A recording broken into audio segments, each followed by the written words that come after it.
Hello guys, welcome back to this channel. In this today's tutorial, I'm going to show you how you can hide chats from chat list on WhatsApp.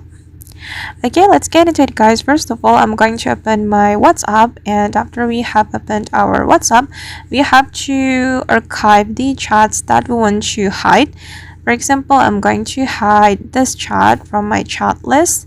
So I'm going to select it, and you can also select multiple chats. I'm going to hide it as well, and this one as well, and we're going to archive all these chats.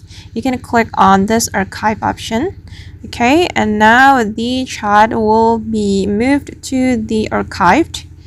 Okay, and if we want to hide the chats, we can go to our setting. You can click on the three dots, and you are going to go to the setting, and you can go to the chat setting. Okay, and after that, we have to turn off this option, keep chats archived.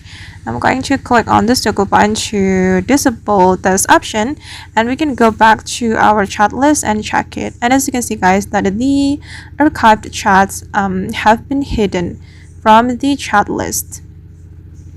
Alright guys, and that's all the way to hide chats from the chat list on WhatsApp. I hope this tutorial will be useful for you.